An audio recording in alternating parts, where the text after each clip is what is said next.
guys, welcome back to my channel. If you are new, thank you so much for stopping by. My name is Courtney. Today I have got another Dollar Tree DIY using one of the mason jar signs. Now, if you're not on Facebook or Instagram, I did want to share something with you. I made this, if you'll remember, this project a while ago. Okay, it holds the lemons. My original thought was to put fake lemons in there, and literally for the last 3 weeks, I have been searching and searching. I have gone to every store you could possibly think of, and I couldn't find them. I didn't want to order them online just because with fake fruit, you really don't know. But when I say I went everywhere, I went everywhere. So what did I do? I went to Hobby Lobby one day. I'd given up my search because I was putting real lemons in there, but then my kids kept taking them out and making lemonade, which is great, but then the crate was still empty. So basically what I did is I got limes and I painted them yellow with some of the Maze Waverly chalk paint. And when this hangs up, like seriously, like this one, where did it go? Like this one that has the little stem, I went in with a little bit of brown. Like you cannot tell when this is hanging up on the wall. So that was my solution. So if you can't find lemons like me, just buy some limes because everybody hates limes, I guess. I don't know. And just paint them yellow. So there you go. There's the solution to that. So I just wanted to share that little tip there in case you can't find lemons either. All right, guys. Well, without further ado, let's get into today's DIY. Let's go. The first thing I'm going to do, taking this Dollar Tree mason jar sign, is I'm just going to cut the twine off, and then I'm going to go ahead and remove the pineapple slices off of these and then just put them aside for a future project. And then once those are taken off, I'm going to start working on removing the glitter. And here is my hack for getting the glitter off the Dollar Tree signs. I simply spray some Goo Gone on there, dab it in with the rag, and then using one of the Dollar Tree scrapers, I scrape it off. What this does is it kind of clumps it up. You can see it clumping up on my scraper and just keeps it from flying all over the place. Now it still does get places, but as you can see here, it clumps up nicely and makes it so much easier. Here I'm just showing you how much it just clumps up and stays in one place, which is so much nicer than finding glitter all over the place for weeks to come. So once I'm done getting all the glitter off, I'm going to take a little bit of sandpaper and just go ahead and sand where I had peeled off those 2 pieces of pineapple. This is going to be the back of the sign, so I'm not really worried about it, but I did want to go ahead and smooth those out.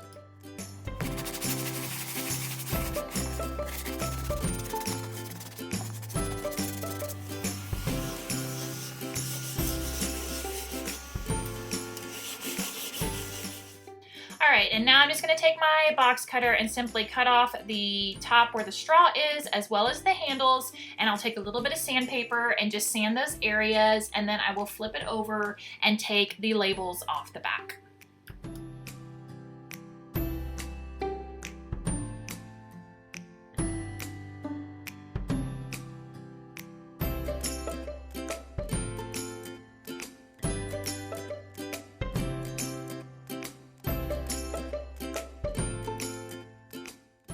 So this is the chalkboard paint I'll be using. It's in the color Divine Coal, and I just picked it up at Target. I've never used it before, but I am very excited. It says it's writable, erasable. It looks like it's easy to apply. So my first thought process was to go ahead and paint this part of the sign where it says Hello Summer with chalkboard paint over the whole thing, and then I could eventually use that for something. But after I started to get one coat on there, I realized you could still kind of see the letters coming through, like the shape of them, and I thought to myself, and right there you can kind of see the top where I had sanded off where the pineapple piece was. I just felt like I probably wouldn't use it as a chalkboard, so you're gonna see me put one coat of this on, and then I end up grabbing my Waverly chalk paint in the color Ink and doing one more coat on top of this, and then just leaving it.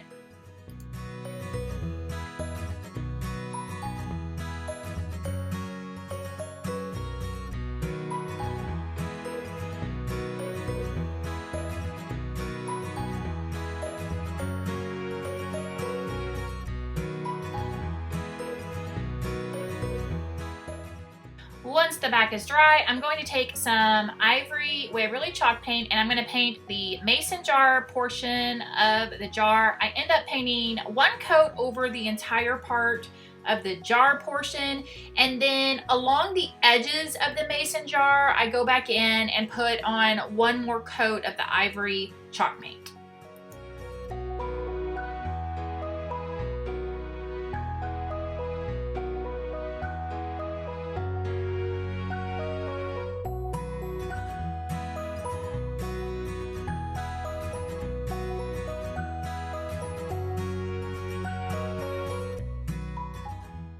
Once the mason jar is dry, I'm going to take some painter's tape and I'm simply just going to mark off a rectangle in the center of the mason jar, and then I'm going to end up painting 3 coats of the chalkboard paint in the center.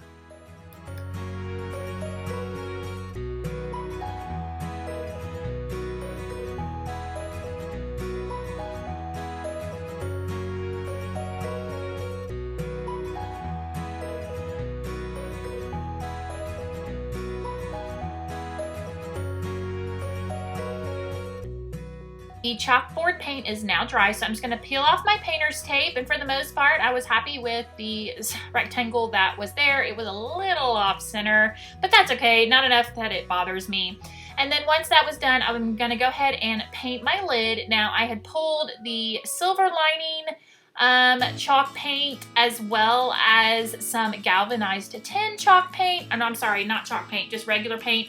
And I went back and forth which one to paint, and I ended up going with the galvanized tin because I thought it gave it more of the metal look, and I really like how it turned out.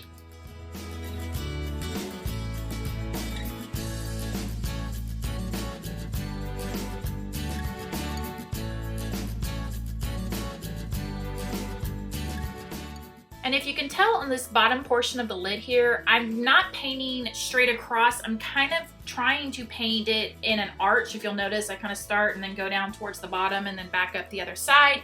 That kind of just helps with the rounded look of the mason jar. So I did that on my other one and I really like how it turned out. So that's how I'm painting the rest of this lid.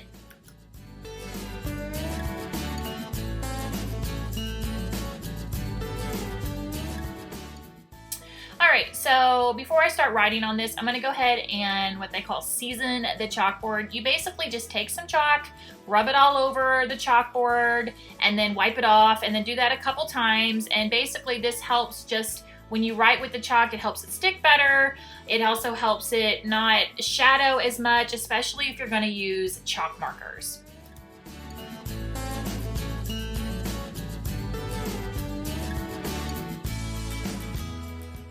And now I'm just going to grab some twine and go ahead and just tie that in to the top of the mason jar.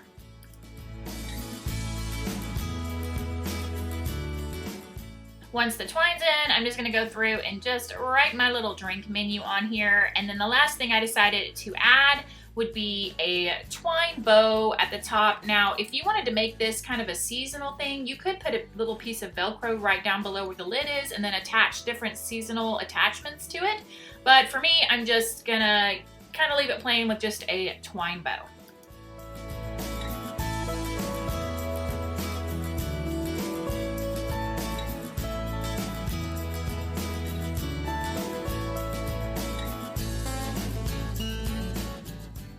Here is the finished project. I did go in with a Sharpie marker and finish up those details on the lid and the sides, and the back is still black. Eventually I will do something with that, and of course I'll post a picture on Facebook and Instagram to show you what I end up doing. Thank you so much for watching, guys. If you love DIYs, please give this video a thumbs up, and until the next video, I'll see you later. Bye!